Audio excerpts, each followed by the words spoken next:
하나님을 찾을 때 하나님은 상을 주시는 분이시다. 악한 부모도 자식이 떡을 달라고 그럴 때 돌을 가져다 주면서 꼭꼭 씹어 먹어라 할 부모가 없고, 생선 먹다고 먹고 싶다고 그러니까 뱀을 잡아다가 토막 쳐주면서 먹으라 할 부모가 없는데, 하물며 하나님 아버지시겠느냐, 너희에게 좋은 것을 선물로 주시지 않겠느냐, 성령을 주시지 않겠느냐, 예수님 말씀하셨습니다. 그래서 우리 하나님은 우리에게 항상 우리를 향하신 하나님의 생각, 예수님 하나님 말씀, 예레미야를 통해서 29장 11절에 말씀하시기를 너희를 향한 생각은 내가 하나니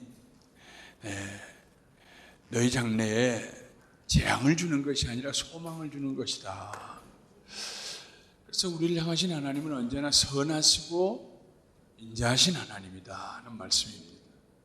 하나님을 찾으면 하나님 상 주신 하나님이시다. 이 두 가지를 믿는데 그 사이에 하나가 더 필요해요. 히브리서 11장 6절에는 기록이 없지만은 하나를 우리가 더 넣는다고 그러면은 하나님의 선하심과 인자하심. 하나님 좋으신 분이시다. 그러니까 상 찾는 자에게 상 주신다. 하나님 정말 선하시고 인자하신 분이시다. 하나님의 선하심과 인자하심을 믿어야 돼. 우리의 믿음이 얼마나 크냐 하는 것은 하나님에 대한 이해가 어떻게 되어 있느냐에 달려 있습니다. 아유, 하나님이 인색하시고 기도해도 주지 아니하시고 이렇게 하면 우리 믿음은 크지 않아요. 우리 하나님은 너무너무 좋은 분이셔서 우리가 원하고 구하고 하면 하나님 뜻에 어긋나지 아니하면 우리에게 허락하신 하나님, 선하신 하나님, 좋으신 하나님이시다. 이 믿음을, 이 생각을, 이해를 가질 때 우리 믿음이 큰 믿음이 됩니다. 그래서 하나님을 믿는 사람은 첫째로 살아계신 하나님을 믿고, 둘째로 하나님의 선하심과 인자하심을 믿고, 선하심은 성품이고 인자하심은 그 성품의 행동으로 나타난 것이에요.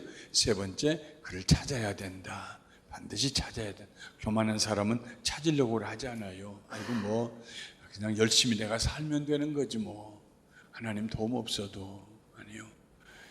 늘 하나님을 찾아야 돼. 우리가 마지막에 불렀던 찬양에 우리가 연약해요, 실수해요, 오늘도 또 넘어졌어요 하는 것처럼 우리가 하나님의 도우심을 구하기 위해서 찾아야 돼요. 어제는 그 말씀을 드렸어요. 오늘 새벽에 못 오신 분들 감사하십시다. 오늘 새벽에 오신 분들은 참 제가 된장국을 어떻게 맛있게 끓이느냐에 대해서 기가 막힌 비법을 알려드렸는데 저도 한 번도 끓여본 적이 없는데 제 아내한테 좀 끓여주려고 연구를 해서 구글에서 찾아놓은 얘기를 얘기하면서, 감사에는 인그리디언트, 아주 꼭 감사하려면 들어가야 되는 재료가 있어야 된다. 4가지 재료.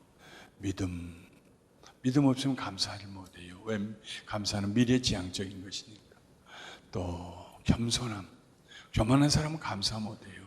겸손해야 감사하죠. 작은 거 하나도 감사해요. 그 다음에는 사랑은 굉장히 형상학적인 추상적인 용어인데 아주 현실적으로 피부에 닿는 용어로 우리 데일리 라이프 랭귀지로 바꿔보면은 다른 사람을 불쌍히 여기는 거다. 저 사람 참 불쌍해, 자기는 불쌍한 일이 없고, 그럼 그것은 자기가 갑이 되겠다는 거죠. 그러나 하나님 앞에 나는 얼마나 불쌍한 자였는가. 죄인 중에 괴수였는데 하나님 나를 용서하셨다. 그래서 하나님 나를 불쌍히 여겨주셔서, 긍휼히 여겨주셔서, 긍휼이라는 말이 요즘 잘 사용 안 하기 때문에 제가 불쌍히 여긴다는 말로 바꿨어요. 성경적인 용어는 긍휼히 여기는 거죠. mercy. 예. 그래서 하나님 나를 불쌍히 여겨주셔서 구원해 주신 그 은혜가 감사해서 그 은혜에 사무친 사람은 다른 사람을 불쌍히 여겨요. 서로 피차 불쌍히 여길 때 감사하게 된다. 예. 마지막으로 인내하는 사람, 오래 참는 사람이 감사하게 된다. 내일 아침에는 기쁨에 대한 얘기를 할 터인데 꼭 오세요. 내일 아침에. 또 내일 아침 예배가 끝나고 나면은 참 맛있는 빵이 준비되나요? 내일은 없습니까? 하필 내가 올 때 없네. 말씀으로 대신 잡수시고, 예. 오늘 저녁에는 하나님의 영광을 구하십시오. 항상 살면서 내 영광이 아니고 하나님의 영광. 내 영광을 구하는 사람은요, 자기가 하나님의 자리에다가 자기를 두는 사람입니다. 정말 하나님께서 싫어하는 사람이에요. 하나님의 영광을 구해야 돼. 언제나 하나님의 영광을 구하는. 오늘 내가 애쓰고 일하고 수고하고 하는 모든 것이 궁극적으로 누구의 영광을 구하는 건가? 늘 우리 자신에게 물어야 돼요. 그래야 우리가 길을 잃어버리지 않아요. 하나님의 영광을 구해야 돼요. 하나님의 영광을. 어제도 잠깐 얘기했습니다마는 35년 목회를 하고 작년 5월에 은퇴를 했어요. 은퇴를 하기 7년 전부터 제가 하나님 앞에 기도하면서 후임자를 준비하고, 그러면서 생각은 딱 하나에다 초점이 맞춰졌어요. 그것이 뭐냐면, 내가 내 생애에 70에 은퇴하면서 35년을 하나님께 드렸는데, 한 생애의 토막을, 중요한 것을 35년을 드렸다. 다시 돌이킬 수 없잖아요. 내가 다시 돌아가서 35년 다시 살 수 없잖아요. 그러면 내가 온 마음을 다해서 살아온 내 삶이 어떤 삶이었느냐? 내 영광을 위한 삶이었느냐? 하나님의 영광을 위한 삶이었느냐? 계속 내 자신에게 물었어요. 어떻게 하면 하나님의 영광을 끝까지 구할 수 있겠느냐? 내 명예가 아니고 내가 칭찬받기 위해서가 아니라 어떻게 하면 하나님의 이름이 높으심을 받고 하나님의 거룩하신 이름이 높임을 받고 그렇게 할 수 있을까? 나는 아무것도 아닌데 하나님이 영원하신데 거기다 초점을 맞췄어요. 그렇게 목회해 왔고, 그리고 그렇게 은퇴 준비를 하고, 그리고 완전히 잘 끝냈어요. 마지막에 우리 후임자 목사님을 제가 담임 목사님으로 강단 위에서 세우는 예배에 퇴임 예배와 원로 취임 예배, 또 취임 예배 이걸 드리면서 전반부는 내가 인도해 줬는데, 그 마지막에 마지막 말을 내가 하고 그 다음에 마이크를 후임 목사님에게 넘겼어요. 그게 이런 진실의, 내 마음의 진심에서 우러나온 말이었습니다. 지금부터 구봉주 목사님이 내 담임 목사님이십니다. 우리 교회에서 10여 년 동안 이렇게 청년 담당하던 목사님이세요.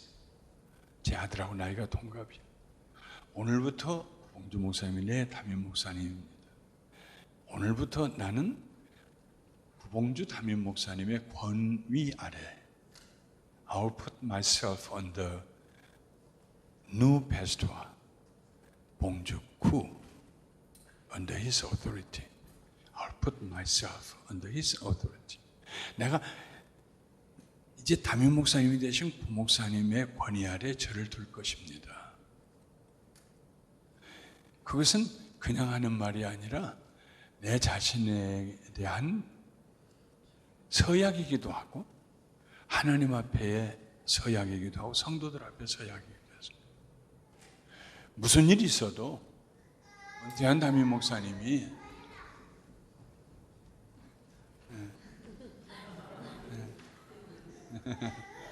엄마 찾아요. 아이고.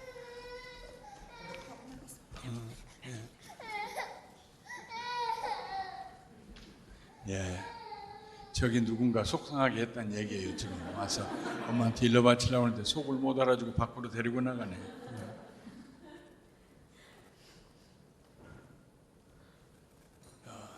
나와 세상 감가도 없고 구속하신 주만 보이도다 하는 찬송가 가사처럼, 은퇴하고 난 다음에 교회가 시끄럽고 그러면 안 되잖아요. 그래서 제가 목회했던 감사하는 교회는 아주 조용하고 칭찬받기 위해서 그런 건 아니에요. 하나님의 영광을 구하자. 모든 믿음은요, 특별히 살아있는 믿음은 운동력이 있습니다. 그러면 운동력 있는 살아있는 믿음은 진행하는 방향이 있어요. 사람이 살아있으면 어딘가를 가요. 걸어가요. 네. 믿음이 살아있는 믿음을 가진 그 믿음이 있으면요, 그 믿음은 어느 방향으로 가게요. 믿음이 어느 방향으로 가냐 하는 것입니다. 긍정적인 하나님의 영광을 위해서 그 믿음이 가는 방향이 있고, 어떤 때는 믿음이 잘못되어서 하나님과 원수되는 방향으로 갈 수가 있어요. 가나안 땅을 정탐했던 12명의 정탐꾼들 중에 10명은 안 된다, 못 산다, 우리 그 땅에 가면 다 죽는다. 그들도 믿음을 가졌어요. 무슨 믿음이냐? 안 된다는 믿음을 가졌어요. 엄청난 믿음입니다, 여러분. 그 믿음이 대단한 믿음입니다. 안 된다. 하나님도 안 된다. 우리가 보니까 우리는 그 앞에서 메뚜기 같더라. 가나안 사람들 앞에서.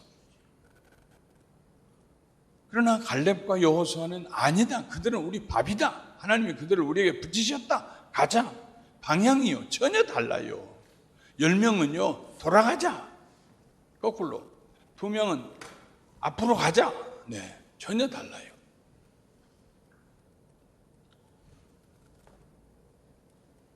믿음에는, 부정적인 믿음에는 부정적인 방향으로 가고, 긍정적인 믿음에는 긍정적인 방향으로 갑니다.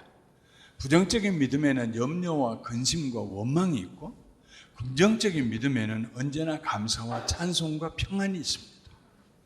그래서 성경은 끊임없이 염려하지 말라고 합니다. 여호와 앞에 잠잠하고 참고 기다리라. 자기 길이 형통하며 악한 꾀를 이루는 자 때문에 불평하지 말지어다. 분을 그치고 노를 버리며 불평하지 말라. 오히려 악을 만들 뿐이니라. 부정적인 믿음을 가진 사람은 그 믿음이 가는 방향이 부정적으로 원망하고 싸우고 불평하고, 그러나 긍정적인 믿음을 가진 사람은 어려운 때라도 바울이 얘기한 것처럼 아무것도 염려하지 말고 다만 모든 일에 기도와 간구로 너희 구할 것을 감사함으로 하나님께 아뢰라. 그리하면 모든 지각에 뛰어난 하나님의 평강이 그리스도 예수 안에서 너희 마음과 생각을 지키시리라. 환경에다가 믿음을 두면은 우리 믿음은 부정적인 방향으로 진행합니다. 하나님 말씀에다가 우리의 믿음을 두면은, 우리를 사랑하사 그 아들을 우리를 위하여 내어주신 하나님의 사랑에다 믿음을 두면은, 우리를 사랑하사 자기 몸을 버리신 하나님의 아들 예수 그리스도에다 믿음을 두면은, 그럼 우리의 믿음은 긍정적인 대로 가게 됩니다. 예수님께서 마가복음 5장에 보면은 야이로의 회당장 딸을 고쳐주시는 장면이 나옵니다. 그때 야이로 회당장이 와가지고 내 딸이 지금 죽었습니다. 죽어가고 있습니다. 가서 좀 고쳐주세요. 근데 가는 길에 또 12의 혈루증으로 하혈하던 여인, 그 여인을 고쳐주시고 또 그 여인을 불러서 간증을 들으시고, 시간이 지나면서 야이로 회당장의 집에서 사람들이 왔어요. 예수님 데려올 거 없습니다. 귀찮게 할 필요 없습니다. 이미 당신 딸은 죽었어. 그래서 그때 예수님께서 믿기만 해라. 내 딸은 죽지 않았다. 그때 야이로 회당장이 기로에 섰어요. 예수님 말씀을 믿을 것인가 믿지 않을 것인가. 만약에 믿지 않았으면 그 딸은 무덤에 묻힐 것입니다. 그러나 믿고 예수님을 따라갔어요. 그리고 예수님께서 그 딸을 손을 잡아 일으켜서 살려주셨어요. 성경에 보면은 하나님에 대한 믿음을 가지고 올바른 방향으로 갔던 사람들이 참 많습니다. 그 중에 하나가 오늘 우리 읽었던 본문 말씀에 나오는 사울 왕의 아들 요나단입니다. 요나단은 이스라엘의 초대 왕이었던 사울의 큰아들입니다. 사울이 처음 이스라엘의 왕이 됐어요. 그리고 왕이 되고 난 다음에 모든 백성들을 다 자기 고향으로 돌아가게 하고 3,000명만 자기 주변에 군인으로 이제 친위대를 만들었어요. 2,000명은 자기와 함께 이스라엘에 있게 하고 중북부에, 그리고 1,000명은 자기 아들 요나단과 함께 단지파에 속한 기브아 쪽에 예루살렘 위쪽 거기에 머무르게 했습니다. 근데 그때까지 블레셋 사람들이 이스라엘을 지배하고 있었어요.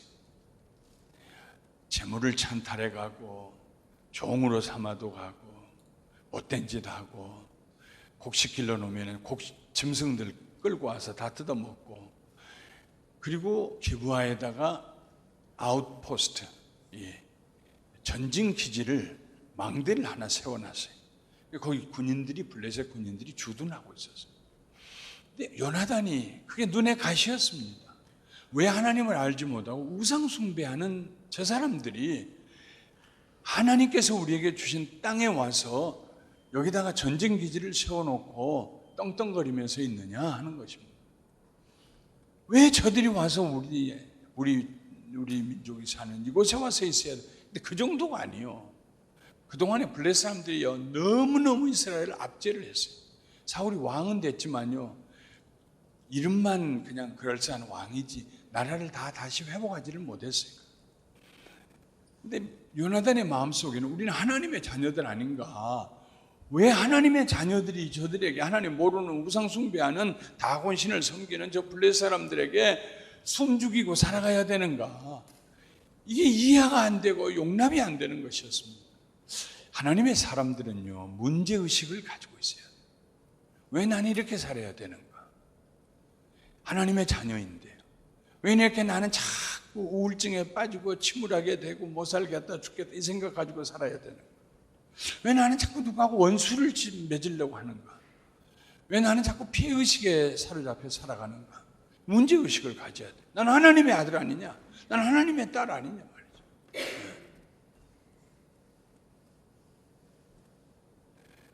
저희들이 교회를 개척하고 6년 만에 교회당을 한 300명 들어가는 교회당을 샀어요.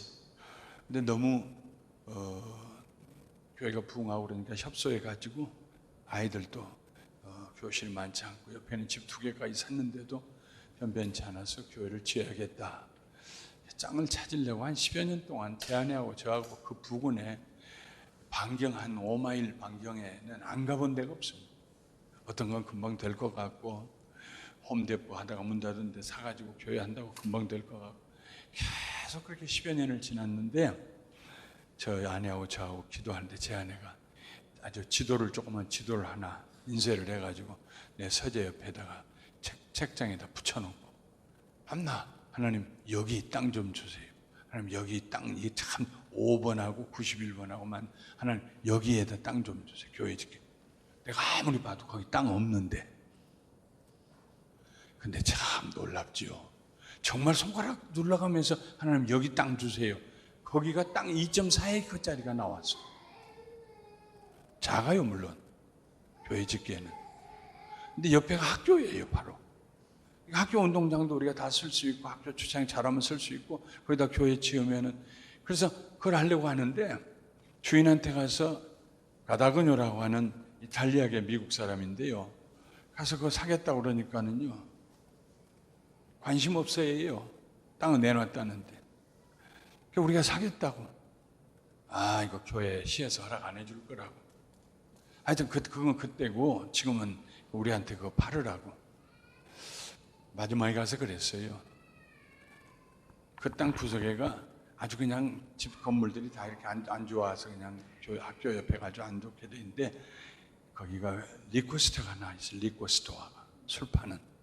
그 이제 세를 주고 리코스터가 있어요. 내가 그래서 당신 하나님 믿느냐 그랬더니 자기 하나님 믿는데 캐톨릭이래요. 그럼 하나님께서 당신에게 여기 이 좋은 사거리 땅을 우리 이 단장님 와서 보셔서 아시겠지만 그 땅에다가 하나님 땅을 주셨는데 훗날 천국에 가가지고 당신이, 제가 하는 얘기예요. 내가 너한테 땅 줬는데 그 뭐 하다가 왔냐 그러면 리퀘스트 하다 왔습니다. 그럴 거냐? 그러니까 정색을 하더라고요.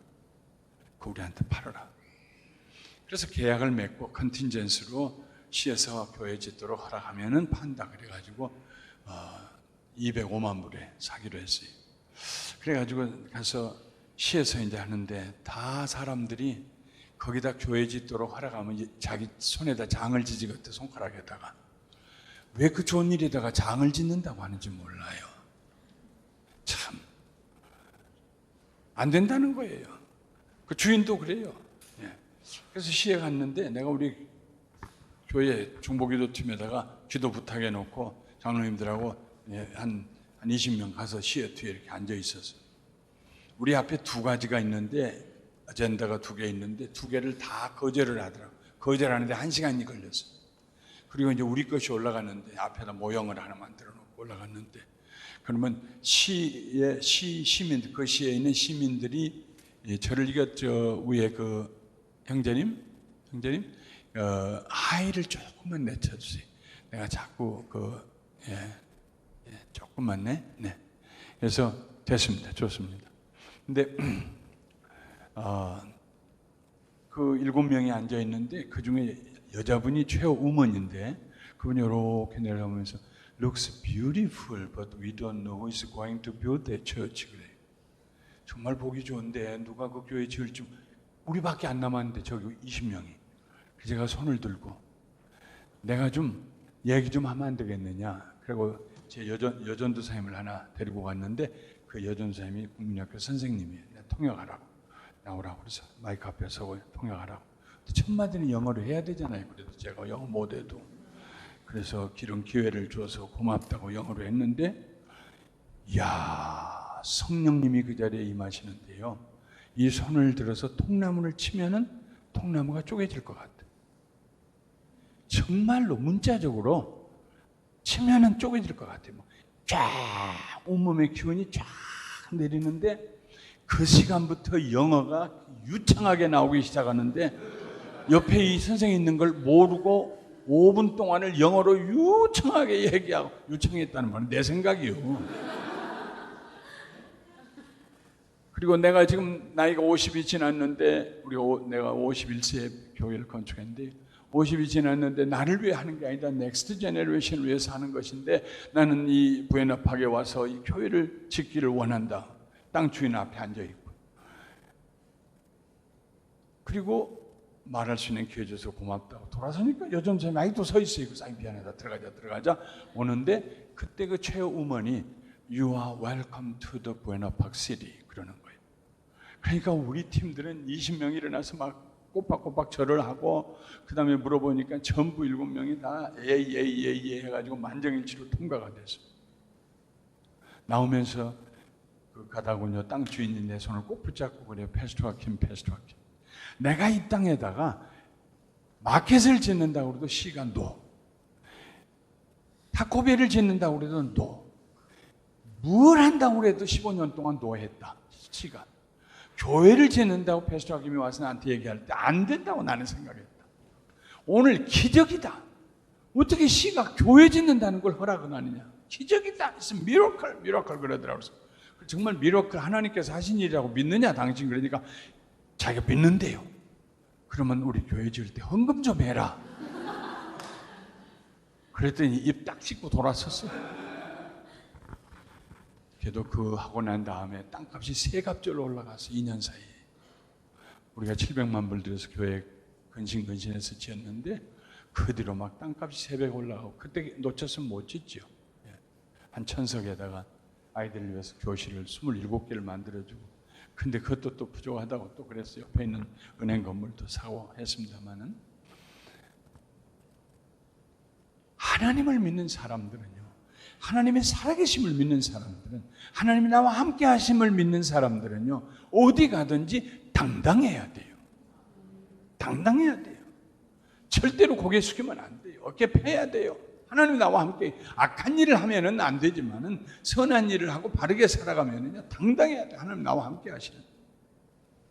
요나단이 보니까 왜 우상숭배하는 블레셋 사람 앞에서 우리가 기가 죽어가지고 이러고 다녀야 되느냐 말이에요.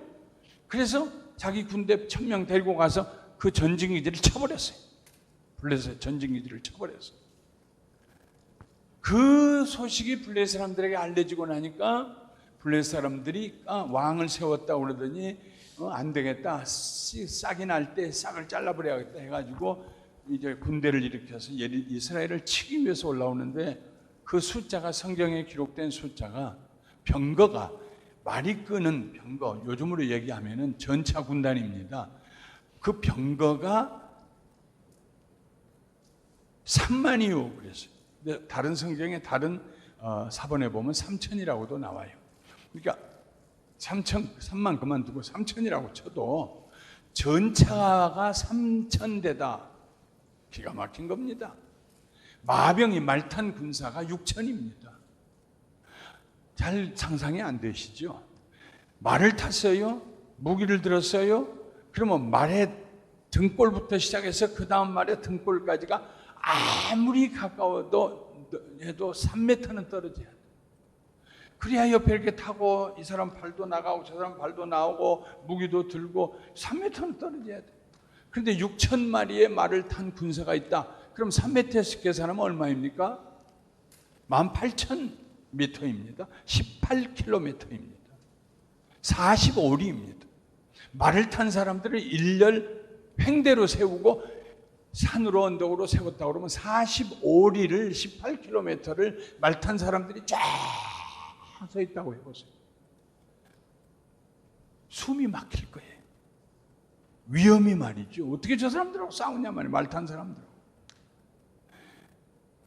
블레셋에 올라와 싸우겠다고 하는 군사들은 해변의 모래수와 같아서 그 수를 헤아릴 수가 없다고 그랬어요. 사울왕과 함께 있던 2,000명 중에 다 도망가고 사울왕이 몇 명 데리고 요단강 계곡으로 내려와서 여리고성으로 올라와가지고 기브아 쪽에 자기 아들 요나단 있는 대로 피난 왔어요. 근데 요나단의 군대들도 도망가고 다 합한 것이 600명밖에 안 남았어요. 3,000명 중에 2,400명 도망갔어요. 그러면 날 살려라 하고. 블레셋 사람들이 쳐들어 올라왔는데 어디로 쳐들어 왔냐면은 허리를 자르고 쳐들어 올라왔어요. 북쪽에 있는 사울왕이 있는 이스라엘과 남쪽에 요나단이 있는 기브아 사이로 쳐들어왔어요. 그러니까 후속 부대를 차단하겠다는 거죠. 전략적으로. 그리고 쳐들어왔는데 블레셋 사람들은 어디에 진을 치고 있었냐면은 북쪽에 치고 있는데 그 북쪽에서부터 지형이 이렇게 오다가 절벽을 이루고 뚝 떨어져요. 뚝 떨어져요. 믹마스라는 곳에서 절벽이 세워져요. 북쪽을 향해서. 그리고 계곡이 있고 그 다음 그 계곡 아래에 또 기브아 쪽에서부터 지형이 올라가다가 또 뚝 떨어져 절벽을 이루고 그래서 양쪽에 마치 뭘 나누는 것처럼 양쪽에 남쪽에서부터 오는 절벽이 있고 북쪽에서 오는 절벽이 있어요. 가운데 계곡이에요. 그런데 블레셋 사람들이 북쪽에다 진을 치고 있고 그리고 늘 해왔던 것처럼 저 북으로 왼편으로 오른편으로 약탈을 하러 올라가고 그리고 싸움은 소강 상태에 이르러서 그 계곡을 중심으로 대치 상태에 있었습니다.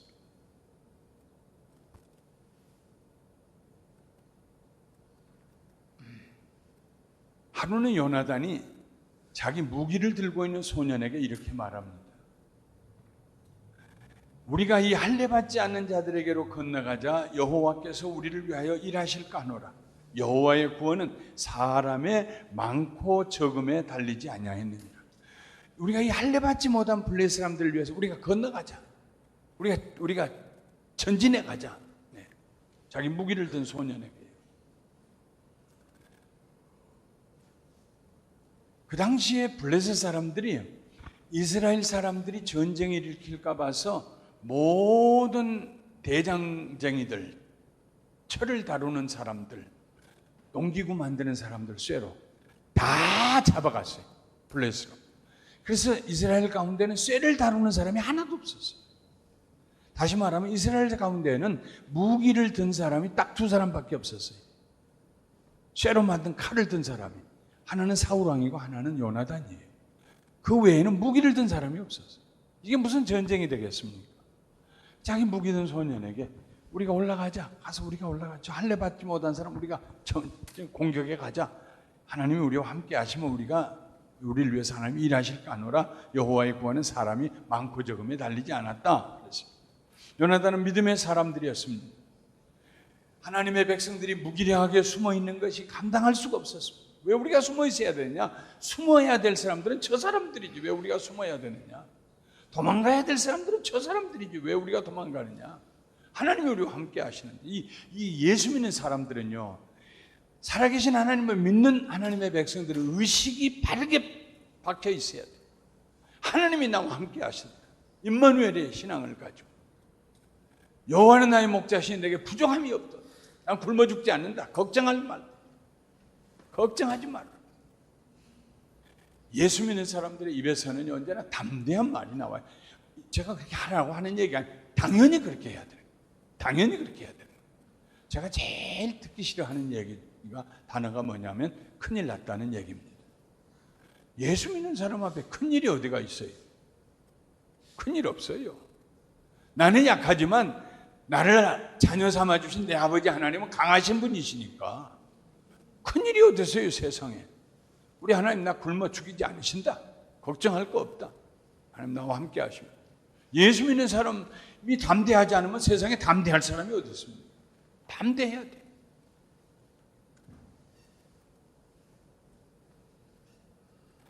요나단은 아버지한테 찾아가서 아버지 우리가 이렇게 숨어 있으면 어떻게 해요? 우리가 하나님 믿는 백성들인데 우리가 공격해 가십시다. 이렇게 안 했습니다. 왜냐하면 아버지한테 도망온 아버지한테 그렇게 하면은요, 아버지가 요나단 말 듣고 따라오겠어? 이 녀석아 가만히 있어. 죽기 싫으면 가만히 있어. 알아서 다 약탈하고 자기들끼리 가라고. 그때까지 숨죽이고 있어. 아마 사울은 그랬을 것입니다. 숨어있는 백성들을 찾아다니면서 요나단이 일어나라고, 우리 믿음을 가지고 나가자고 그러면 그 사람들 설득시키려면요, 자기 평생 다 해도 안 돼요. 때때로 사랑은 함께 가지만 믿음은 혼자 가야 될 때가 있어요.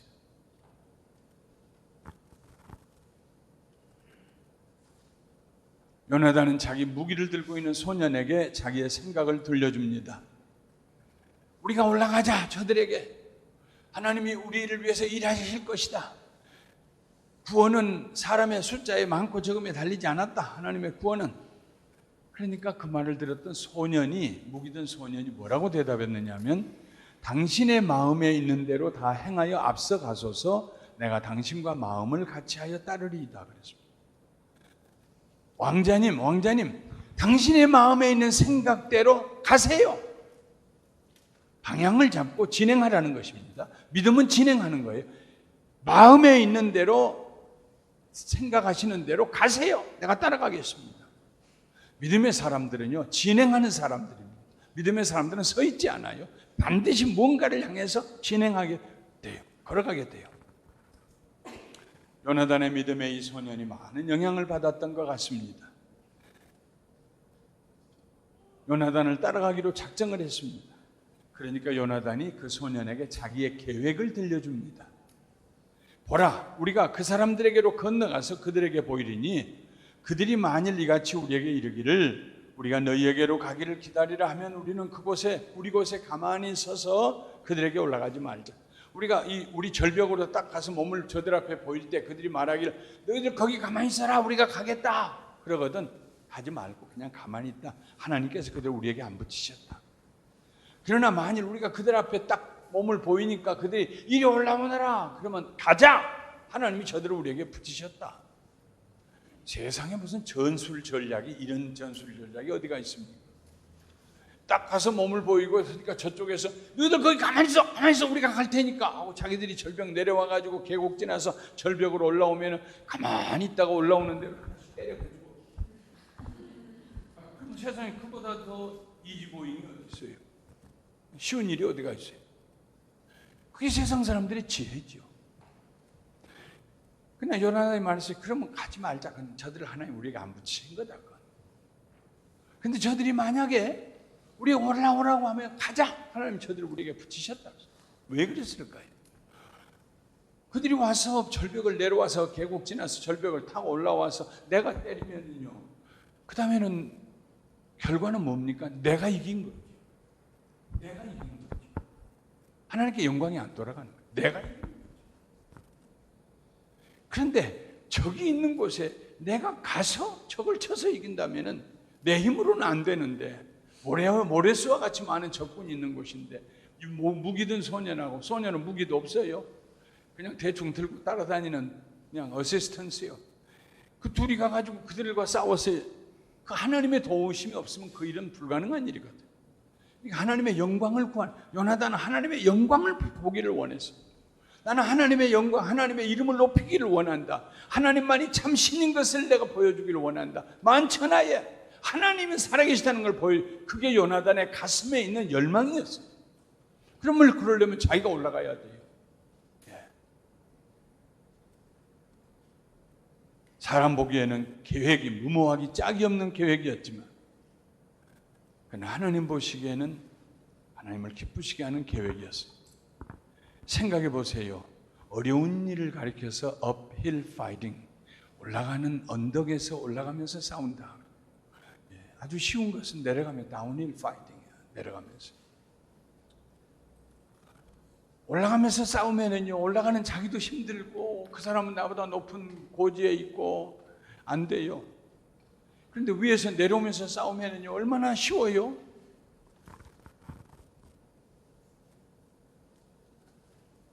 마침내 요나단이 그의 무기 든 소년과 함께 남쪽에 있는 절벽 위에 몸을 드러냈습니다. 저들이 뭐라고 할까? 그때 블레셋 군사들이 소리쳤어요. 보라! 히브리 사람들이 그들의 숨었던 구덩이에서 나온다. 참, 얼마나 자존심 상한 일입니까? 하나님의 백성들이 숨어 있다가 보라! 히브리 사람들이 그들의 숨어있던 구멍에서 나온다 그랬는데 좀 더 사실적으로 쓰면은 기어 나온다 이런 얘기죠. 그리고 요나단을 향해서 이렇게 소리칩니다. 우리에게로 올라오라. 너희에게 보여줄 것이 있느니라. 다른 말로 하면 우리에게 오너라. 너희에게 한 수 보여줄 것이 있다 하는 것입니다. 한 수 가르쳐 주겠다는 말입니다. 그런데 요나단은 그 말을 하나님께서 주시는 징조로 받아들였어요. 하나님이 저들을 우리 손에 붙이셨다. 자, 때로는요, 믿음의 사람들은 세상 사람들이 이해할 수가 없어요. 믿음의 사람들이 가는 길은 세상 사람들이 이해할 수가 없어요. 왜냐하면 하나님 의지하고 가는 길이니까. 그래서 요나단이 절벽을 타고 내려갑니다. 그리고 계곡을 지나서 다시 절벽을 타고 올라갑니다. 도대체 요나단은 어떻게 그것이 하나님의 주신 징조라고 알았을까요? 근데 성경에 보면은요, 거기에 절벽의 이름이 나옵니다. 성경에 사람의 이름이 나올 때도 중요해서 나오고, 애굽의 그 바로 왕들의 참 기라성 같은 애굽의 황제들 대왕들이 있었는데요. 성경에 그 바로의 왕들의 이름 하나도 안 나와요. 그러나 이스라엘 백성들의 남자아이들을 죽이지 아니하고 살려주었던 그 산파 두 사람의 이름은 시브라와 부하라고 하는 두 여인의 이름은 나와요. 하나님께서 귀히 보시는 사람들은 이름이 나와. 근데 여기에 보면은 절벽의 이름이 무슨 필요가 있어서 절벽의 이름이 거기 나오겠어요? 성경에 나와요. 그 전장을 보시면 북쪽에서 내려와서 올라왔다가 절벽이 뚝 떨어지는 그 절벽은 이름이 보세스예요. 보세스. 뜻은 빛난다 하는 뜻이에요. 빛난다. 아마도 남쪽에서 햇빛이 비치는데 북쪽에 그 햇빛이 비치니까 밝게 빛난다 그래서 보세스라고 하는 이름을 지었을지 몰라요. 그럼 남쪽에서 기브아 쪽에서 올라와서 계곡이 뚝 떨어지는 그 절벽의 이름은 뭐냐? 세네예요. 세네라는 것은 가시나무, 가시나무 이런 뜻입니다. 가시나무가 응달에서 자라잖아요. 그래서 이쪽 남쪽에서 이스라엘 기브아 요나단과 그 사람들이 서 있는 그 절벽은 가시나무가 아주 그 절벽에 가시나무가 쩔었어요. 그리고 내려가면 그 계곡도 가시나무예요. 계곡이에요. 그리고 저쪽은 그런 것이 없이 밝은 그냥 절벽이에요. 나무 같은 것이 없이. 아마도 요나단은 이제까지 수십 년 동안 블레셋 사람들의 지배를 받고 고통을 당하는 동안 우리 민족은 가시나무와 같고 가시나무 계곡과 같은 고통스러운 삶을 살았다. 이제 하나님께서 저들을 우리 손에 붙이시고 우리가 가서 저들을 치고 이기면은 이제 밝은 세상이 올 것이다. 보세스 같은 세상이 올 것이다. 이런 생각을 했을지도 몰라요. 어쨌든 이름이 그렇게 두 개가 나옵니다. 지금도요. 구글에 들어가서 베델과 예루살렘 사이를 자세히 살펴보면은 이렇게 서쪽에서 동쪽으로 계곡이 하나 있습니다. 근데 별로 그렇게 깊지가 않아요. 막 절벽도 깎아지르는 건 아니에요. 조금 이렇게 조금 아주 가파르지만 그러나 그렇게 깊다고는 생각할 수 없는 그런 계곡이 하나 있어요. 야, 뭐 성경이 좀 과장했나? 그렇게 별것 아닌데 막 그러다가 제 어린 시절을 생각했어요. 시골집에 집으로 지붕을 하고 그러면은 여름에 비가 오면은 낙수물이 떨어져요. 그 낙숫물이 집 안으로 들어오지 않게 하기 위해서 모든 시골집들, 평지에 지은 시골집들은 그 집 옆으로 텐마루 앞으로 돌을 놔서 조금 높여요, 안을. 돌이, 그래도 어렸을 때는 그 돌이 꽤 크게 보였는데 이만시간 돌을 쭉 놔서, 그럼 그 돌 위에 앉아가지고 낙숫물 지붕에서 떨어져서 거품을 만드는 걸 보고 저기 얼마나 있다 깨지는 것이 숫자도 세아려 보고 하나 둘 셋 넷 하고, 그리고 있었던 그 돌덩이 꽤 높았던, 아마 지금 생각에는 땅에서 한 20cm 이상은 이렇게 높았던 그런 돌로 된 경계선인데, 20이 지나고 서울에서 살다가 내려가 보니까요, 그게 다 땅속에 묻혀서 거의요. 이 기드온, 요나단의 얘기하고 지금 사이가 얼마나 시간이 지났냐? 3000년입니다. 3000년 전 얘기입니다. 3000년 동안에 그 후에 솔로몬이 이제 이스라엘의 사울 왕 다음에 다윗 왕 그 다음에 솔로몬 왕인데, 솔로몬 왕이 자기의 말들을 두고 길렀던 저쪽에 올라가면은 그 텔 언덕 있는 그런 것이 있어요. 거기는 저 언덕 위에 또 조그만 성을 짓고 또 점령을 당하면 또 무너지고 또 새로 짓고, 근데 거기 고고학자들이 파고들었는데요, 솔로몬 시대의 유물이 파고들어간 데까지 약 한 6m를 파고들어가요. 그러니까 3000년이 지나면은 토사는 바람에 흙먼지가 몰려오고 절벽은 깎여가고, 그러니까 옛날 모습이 아니죠. 훨씬 더 얕아졌겠죠. 옛날에는 깎아지는 절벽이고 그리고 깊은 계곡이고 그랬겠죠. 그랬겠다. 어쨌든 간에 요나단과 그의 무기든 소년이 이제 내려갑니다.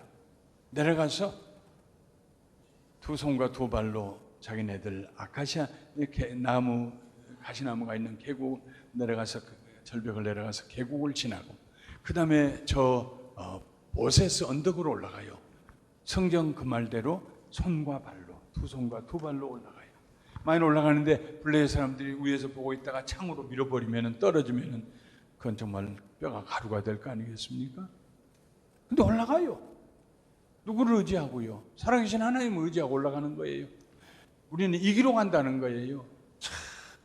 그리고 올라가서 그날 반일경 지단에서 20명을 죽였다고 그랬어요. 반일경 지단이라는 것은 소 2마리를 묶어가지고 밭을 가는데 반나절 동안에 한 6시간 동안 갈 수 있는 넓이입니다. 그 넓이를 NIV 성경에는 헬프 에이커라고 되어 있어요. 1에이커가 1300평이에요. 그러면 헬프 에이커면 650평 정도가 돼요.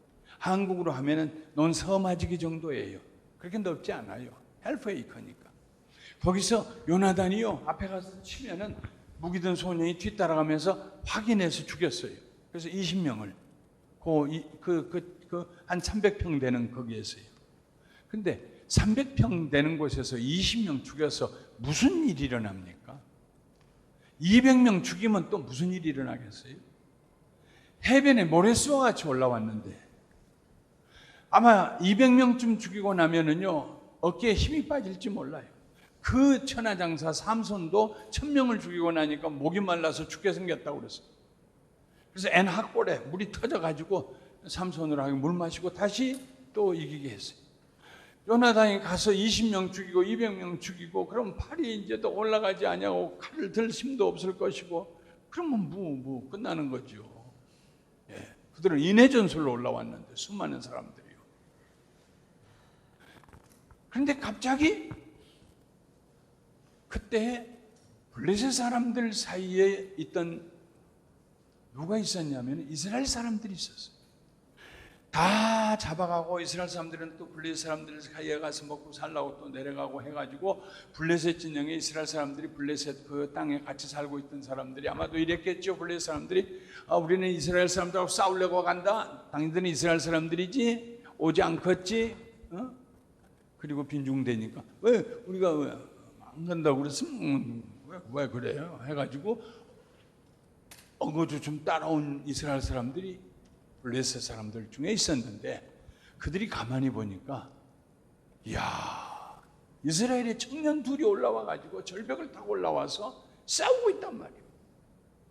하나님께서 그들의 마음속에 양심의 가책이 들어가겠어요. 우리는 뭐냐? 우리 아이덴티티는 뭐냐? 우린 도대체 블레셋 사람이냐 이스라엘 사람이냐? 그래가지고 서로 눈짓하다가 그 사람들이 우리 정체성을 찾자 그래가지고 요나단 편에 와가지고 요나단과 함께 블레셋 사람들과 싸우기 시작했어요. 그러니까 저 멀리서 건너편에 언덕 위에서 사울 왕이 돌아 나와서 보니까 블레셋 사람들끼리 서로 싸우는 모습을 보게 됐어요.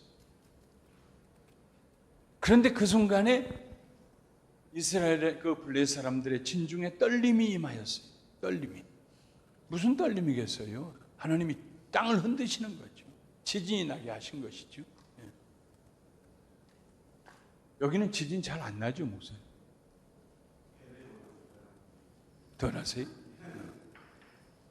처음에 미국에 와서 한 2년쯤 있다가 지진이 났어요.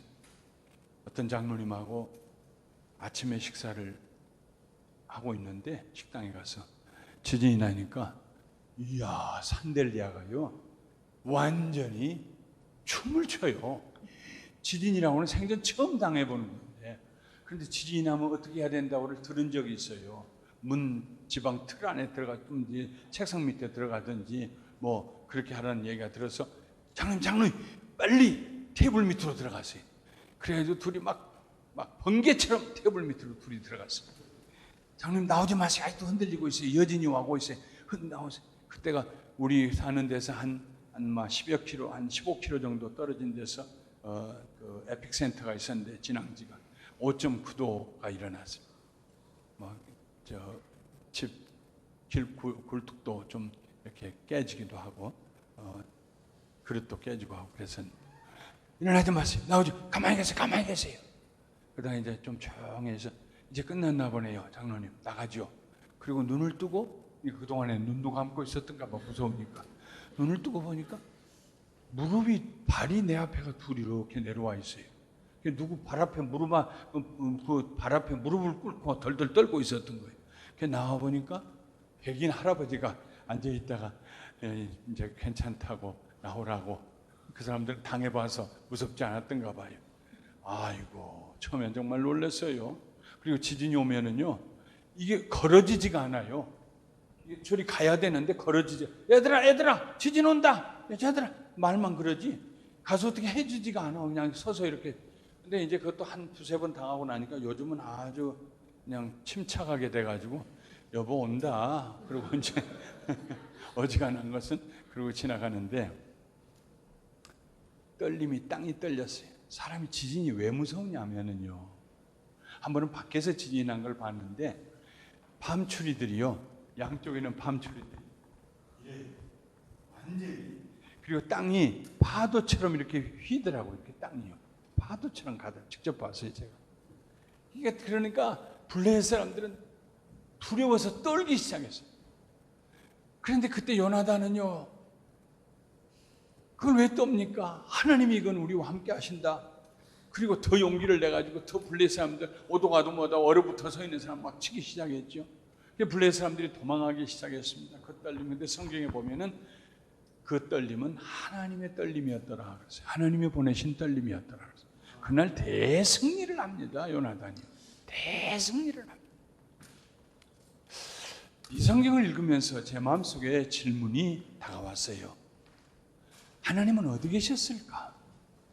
하나님께서 요나단과 함께 절벽 내려가서 계곡 지나서 절벽 올라가셨을까? 그러다가 성령님께서 제 마음에 지혜를 주셨어요. 아니다. 하나님은 그때 블레셋 진중에 계셨다. 요나단이 올라오기를, 믿음의 사람이 올라오기를 기다리고 계셨다. 어디에서요? 블레셋 진중에서. 하나님의 영광을 드러내기를 원하고 하나님의 이름을 높이기를 원하는 요나단을 하나님이 기다리고 계셨다. 그리고 요나단이 올라왔을 때 하나님이 땅을 흔들어서 그보다 더 큰 도움이 어디 있어요? 그러셨다.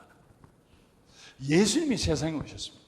예수님이 세상에 오셨어요. 그렇게 선한 일을 많이 했는데 예수님을 모두 원수처럼 생각하고 십자가에 못 박아서 그래서 예수님이 십자가를 향해서 가십니다. 십자가는요 절벽입니다. 절망의 절벽입니다. 십자가에 올라가 돌아가시면 무슨 일을 합니까? 죽으면 끝나는 거죠. 그러니까 베드로도 예수님 손에 붙잡고 그런 말 하지 마세요. 그런 말 하지 마세요. 십자가에 절망의 십자가에 올라가면 끝장이잖아요. 그러나 예수님은 그 십자가 위에 구원의 역사를 이룰 수 있는 하나님의 뜻이 있다는 걸 아시기 때문에 십자가를 향해서 올라가시는 거예요. 요나단도 거기 저 블레셋 진에 올라가서 하나님이 도우시면 저들을 이길 수 있다. 저들을 이기려면 내가 블레셋 진으로 올라가야지 하는 믿음 가지고 올라가는 거예요. 보는 관점이 달라요. 관점이라는 게 퍼스펙티브, 관점이라는 게 굉장히 중요합니다. 믿음의 사람들이 똑같은 걸 보는데 믿음의 사람들이 보는 관점. 갈렙과 여호수아 그들은 우리의 밥이다. 올라가자. 가나안 땅은 하나님이 우리에게 주셨다 하는 관점. 아니다. 그들 앞에 그들은 병기도 있고 철병거도 있고 그들은 키도 크고 우리가 보기에도 스스로 보기에도 우리는 그들 앞에 메뚜기 같았다. 그런 관점.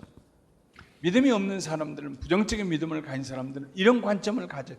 그러나 긍정적인 믿음 하나님을 살아계신 하나님을 믿는 사람들은요 관점이 달라요. 그들은 우리 밥이다. 하나님이 우리에게 주신 땅이다. 저 블레셋 사람들은 하나님이 우리에게 주셨다. 올라가자. 치자. 그리고 올라가는 거예요. 성경에 보면은요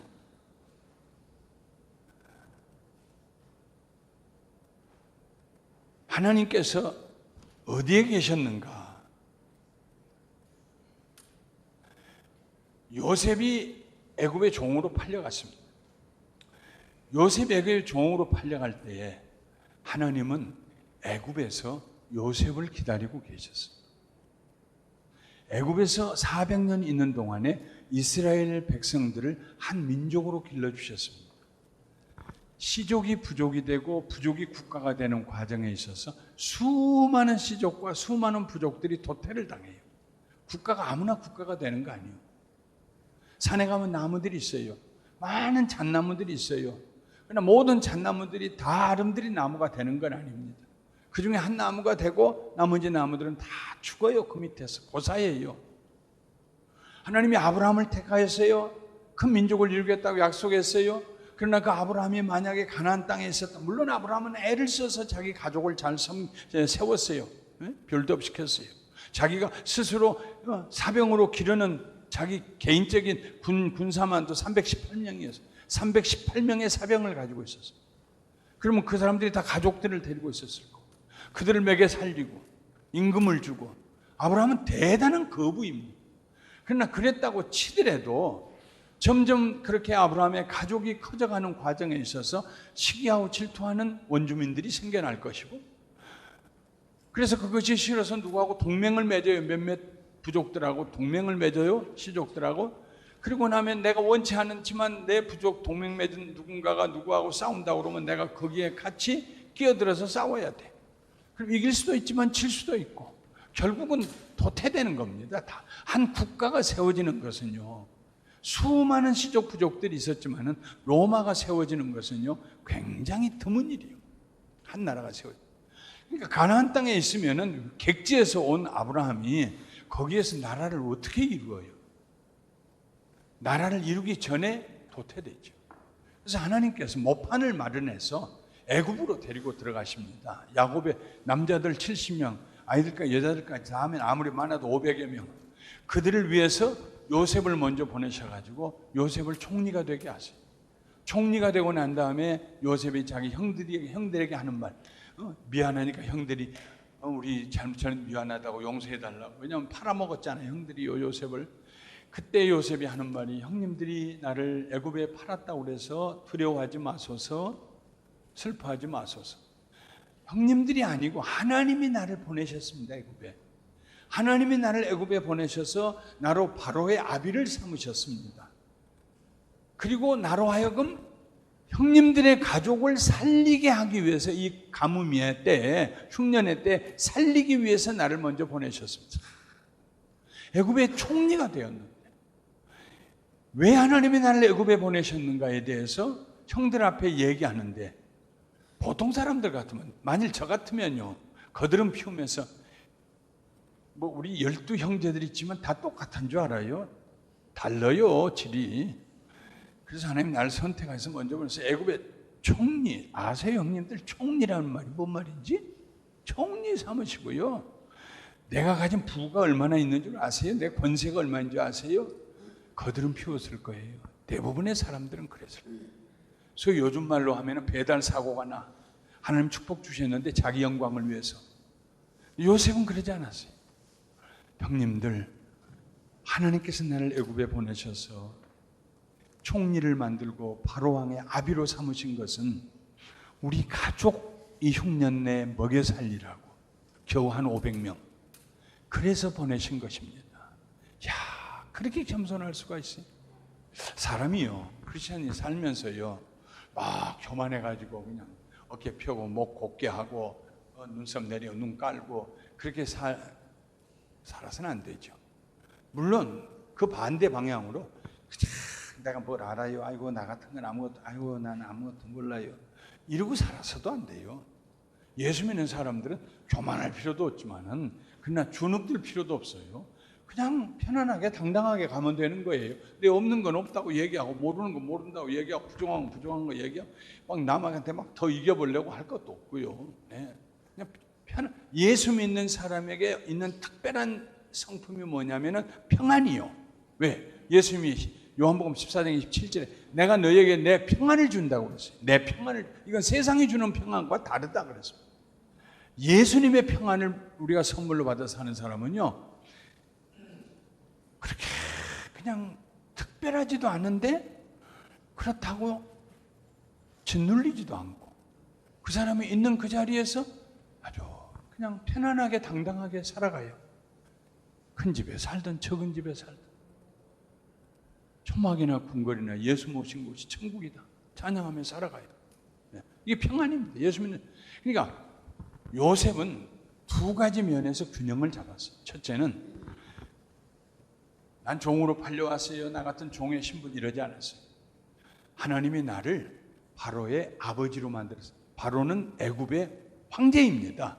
그 애굽의 황제의 아버지가 되게 만들었다는 것입니다. 마음속에 자긍심을 가졌어요. 자긍심을. 우리 예수 믿는 사람들은 자긍심을 가져야 돼요. 자긍심을. 이게 굉장히 셀프 이스팀을 아주 높이 가져야 돼요. 나는 누구냐 말입니다. 나는 내 인생에 여기다 꼬리표를 붙여서 가격표를, 프라이스 태그를 여기다 붙인다면 얼마짜리겠느냐. 제 아내는요, 한국에 가면은 누가 옷 한 벌 사준다고 백화점 들어가면요, 한 번은 어떤 목사님이, 잘 아시는 목사님이, 큰 교회 하시는 목사님이 우리를 만나가지고 그 사모님이 우리 집 사람 데리고 롯데 백화점을 들어가서 옷 하나 사주시거든요. 나하고 목사님은 다리 아프니까 그냥 어디 앉아서 쉬시라고. 제가 속으로 그랬어요. 절대로 옷 못 얻어 입고 나온다. 네. 내가 두고 보면 알지만은 절대로 빈손으로 올 거다. 근데 아닌 게 아니라 빈손으로 나왔어. 못 사고. 내가 다 끝나고 난 다음에 나 당신 못 살 줄 알았다. 어떻게 그걸 알았어? 당신은 가서 한국에 가서 옷에 붙어있는 가격표 보면은 눈이 가지고 공이 몇 개 있는가 그거 세다가 그냥 못 사고 나올 거다. 이게 달러로 치면 얼마야? 요 계산하다가 옷 한 벌이 요즘 막 한국에는 그냥 200만 원, 뭐 100몇십만 원 그러잖아요. 여자 옷 한 벌이요. 그걸 제 아내가 무슨 배짱으로 사겠어요. 남이 사준다고 그래도 못 사. 틀림없이 못 사 입고 나올 거다. 그랬더니 어떻게 그걸 알았어? 그러더라고. 내가 뭐 당신하고 1, 2년 살았는가?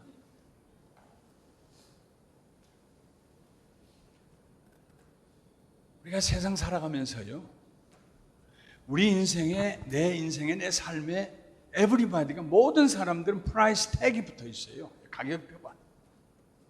어떤 사람은 내가 내 인생이 얼마짜리인 줄 알아? 내 인생이 얼마짜리인 줄 알아? 내가 어떻게 살았고 뭐 했고 하면서 이건 뭐 얼마짜리라고 막 자랑합니다. 그럼 예수 믿는 우리들은 도대체 얼마짜리입니까? 여기다가 이게 가격표 하나 붙어 있어. 김영절 목사 가격표 얼마짜리일 것 같으세요? 영어로 얘기하면 priceless. 가격으로 칠 수가 없어. 왜요? 하나님이 그 아들을 나를 대신해서 죽게 하셨는데 어떻게 가격으로 치겠어요?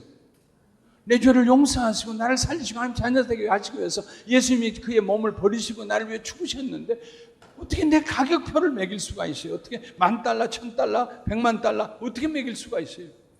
그러니까 인생을 살아가면서 당당해요. 나 비록 가진 거 없고 큰 출세 못했어도 나는 가격을 따질 수 없는 사람이야. 나는 프라이슬레스한 사람이야. 여기에서 예수 믿는 사람들의 가치관이 형성이 되는 것입니다. 당당해요. 누구에게 칭찬받으려고 하지 않아요. 누가 나 칭찬할까? 귀를 기울이고 다니지 않아요. 뭐라고 그래? 그 사람이 나한테 뭐라고 그래? 이러지 않아요. 당당해. 하나님 나를 아시는, 하나님 나를 사랑하시는. 동시에 굉장히 겸손해요. 하나님이 나로 하여금 어떤 일을 하게 하신다 할 때 나라를 뒤집어 놓을 만한 일을 하게 하실까요? 막 이러지 않아요. 예수 믿는 사람들은 그 자리에서 그 시간에 하나님 내게 원하시는 일이 무엇일까? 작은 일이지만 하나님이 하기를 기뻐하시는 일이 무엇일까? 애굽의 총리가 되었지만 하나님이 우리 집안 식구들 살리려고 나를 보내셨다. 자기가 낮아져요. 겸손하게 돼요. 현실적이 돼요. 자기 가치관에 있어서는 자기가 누군가 얼마나 가치 있는 존재인가에 대해서는 프라이슬레스 하지만 그러나 삶의 한복판에 있어서는 굉장히 낮은 현실 속에서 충성스럽게 자기 할 일을 해나가요. 이게 균형을 잡혀요. 밸런스가 잡혀요. 어떻게 보면 당당한 사람 같은데 어떻게 보면 굉장히 겸손해요. 굉장히 겸손하고 항상 잔치집에 제일 끝자리 가서 앉는 사람 같은데 어떻게 보면 왕 같아요. 킹스키드, 왕의 자녀 같아요. 이게 예수 믿는 사람들의 정체성입니다. 요셉이 그런 사람이었어요. 그런데 그 요셉을 하나님께서 12아들들 중에서 특별히 요셉을 택하셨는데 그럴 만한 인물이기 때문에 택하셨는데 요셉을 어디서 기다리셨느냐? 어디서 그렇게 만드셨느냐? 애굽의 중심에서 보디발의 집에서 감옥에서 왕궁에서 하나님께서 요셉을 거기서 기다리고 계셨다는 걸. 거기서 기다리고 계셨다. 마치 요나단을 블레셋 진중에서 기다리고 계셨던 것처럼 하나님께서 여호수아를 어디서 기다리셨느냐? 가나안 땅에서 기다리고 계셨습니다. 여호수아가 순종하고 담대하라, 일어나라, 담대하라. 여호수아서 1장에 말씀하셨어요. 그 말씀 듣고 여호수아가 담대하게 일어났어요.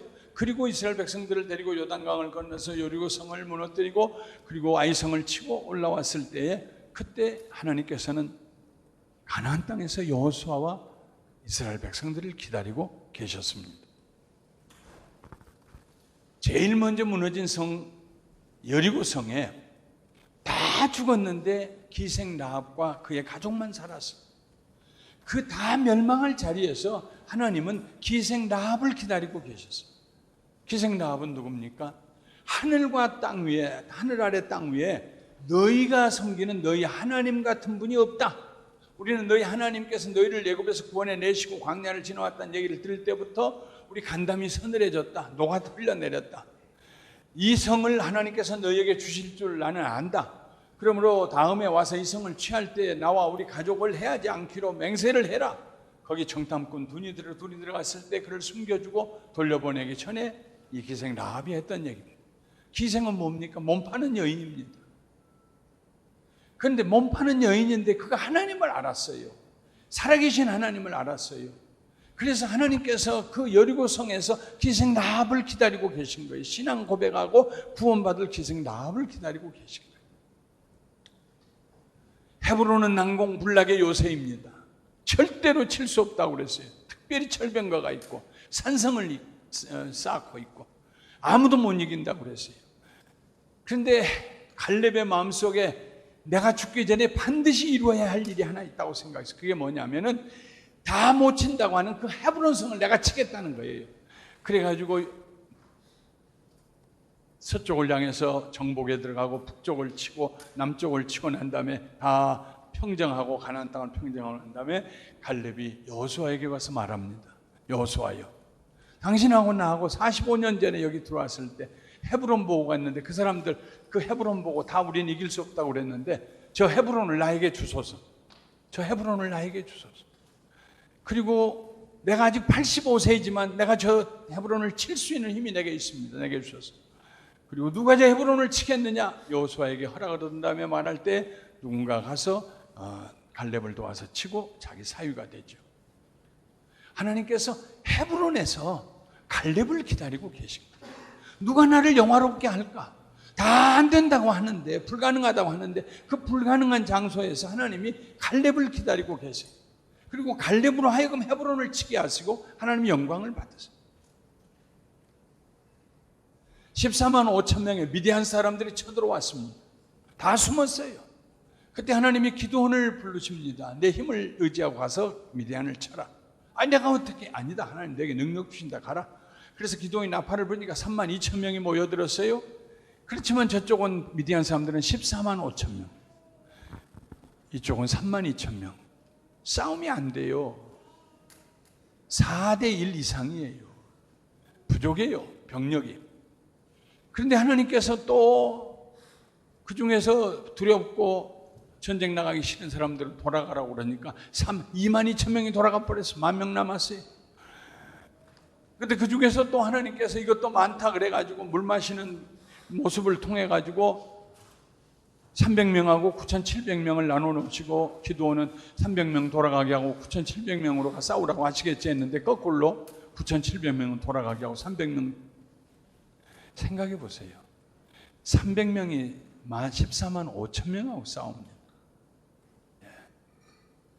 확률로 보면은요 0.2%입니다.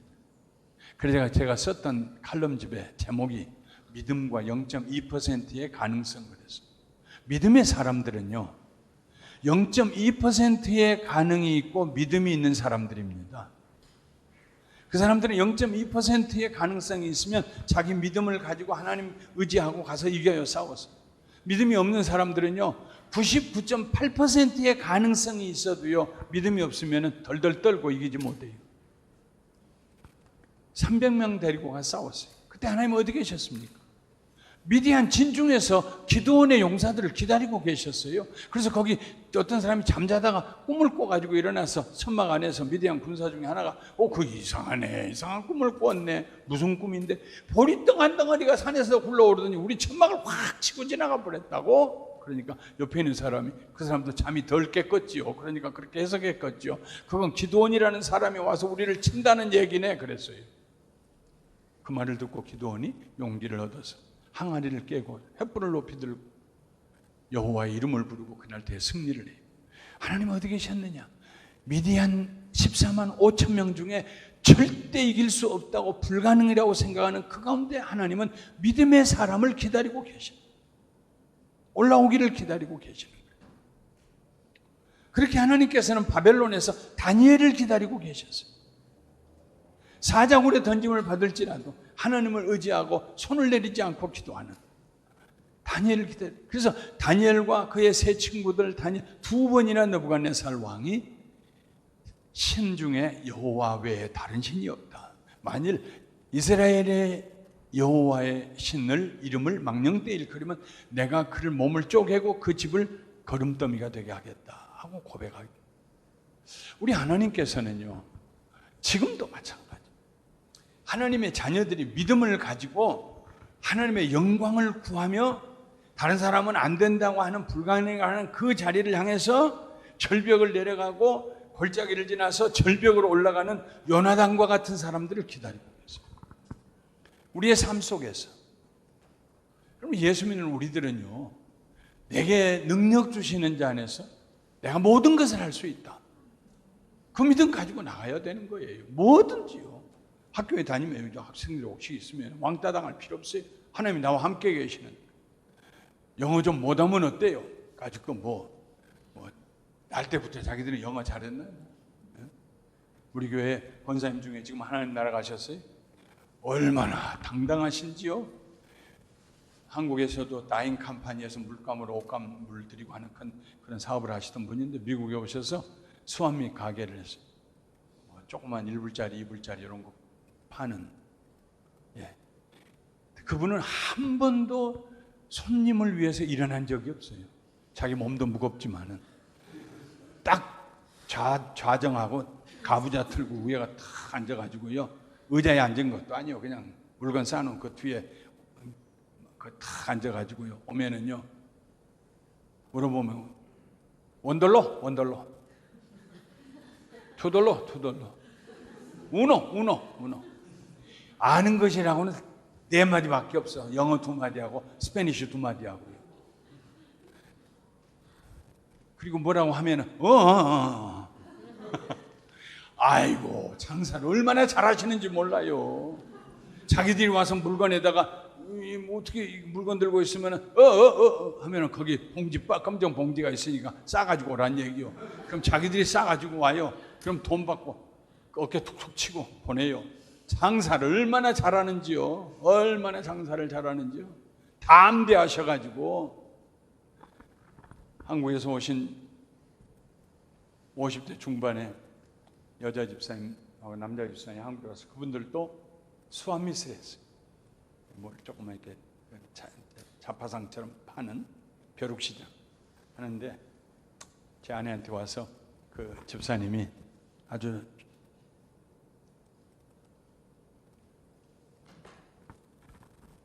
숨이 넘어가더래요. 사모님 나는 큰일 났어. 영어 한마디도 못하고 스페니쉬도 한마디도 못하는데 우리 바깥 집사님은 밤낮 밖으로 돌고 나보다 가게 보라고 앉아있는데 누가 오기만 하면 막 그냥 숨이 막힐 것 같아. 우리 집으로 안 왔으면 좋겠다. 저 사람 우리 집으로 안 왔으면 좋겠다. 그러고 앉아있는데 나 4명이 못 살 것 같아. 내가 미국에 와서 왜 이런 걸 시작해가지고 우리 집사람 아빠는 이렇게 하고 자기는 밖으로 돌아다니고 나만 어떡하면 좋아. 사모님 나 어떡하면 좋아. 병 날 것 같아. 심장병 걸릴 것 같아. 그러니까 제 아내가 걱정하지 말라고 딱 2마디만 잘하면 된다고. 제 아내가 뭐 영어를 잘하는 거 아니에요. 그냥 사모님 무슨 말인데 따라서 해봐요. No. 그러니까 no. problem. 그게 뭔 말이요? 그러니까 문제 없다는 말이에요. 다시 no problem. 크게 해요. no problem. 다 연습해가지고 갔어. 이제 하나님 우리와 함께 하시면 no problem이다. 담대하게 가라. 하면 이제 갔어요. 근데 어느 날 남편이 가게에 앉아 있다가 졸도 이 뇌출혈로 이게 터져가지고 대자로 누워버렸어요. 앞에 졸도를 했어요. 그러니까 옆에서 전화해가지고 911을 전화해서 소방대에서 왔어요. 막 와가지고 물어보니까 이 사람이 부인이라고 그러니까 그 사람들이 물어봤어요. 언제 쓰러졌냐? 그러니까 no problem. 어떻게 쓰러졌냐? no problem. 물어보면 말마다 no problem이라고 그러니까 정신이 없어가지고 싣고 가버렸어요. 병원에 가니까는 완전히 의식을 잃고 누워 계시더라고요. 그런데 참 하나님께서요 우리를 긍휼히 여기셔서 어린애같이 했지만은 하나님께서 그 말씀을 신앙 고백으로 받아들인 거예요. 그 쓰러졌으면요 못 일어나요. 되게 터졌거든요. 뇌출혈로. 한 달 만에 일어나서 걸어 나왔어. 그 뒤로도 오래 사시다가 하나님 나라 가셨어요. No problem. 할렐루야. No problem. 당당하게. 누가 no problem이라고 인생을 살 수 있느냐면은 자기의 목적과 자기의 영예와 자기의 뭘 성취하고 자랑하기 위해서 이런 사람에게는 그런 믿음을 가질 수가 없어요. 하나님의 영광을 하나님이 나를 세상에 치으시고 태어나게 하셨을 때는 목적이 있을 것이다. 목적이 없는 존재가 없는데 내가 어떻게 하면 하나님을 기쁘시게 해줄까? 내가 하나님의 이름을 어떻게 높이게 해드릴 수 있을까? 저는 평생에 살아오면서 제가 가지고 있는 추구하는 추진력이 거기서 나옵니다. 시골에서 중학교 다녔어요. 시골에는 농업고등학교 다녔어요. 그러나 내 마음속에는 하나님이 나를 세상에 태어나게 했을 때는 반드시 하나님이 나를 사용하시려는 목적이 있을 것이다. 내가 어떻게 하면 하나님 기뻐하시는 일을 할 수 있을까? 하나님의 영광을 위해서, 하나님의 이름을 높일 수 있을까? 이걸 늘 생각하면서 살다 보니까 내 자신이 업그레이드 돼요. 늘 업그레이드 돼요. 늘 변화되고 새로워져요.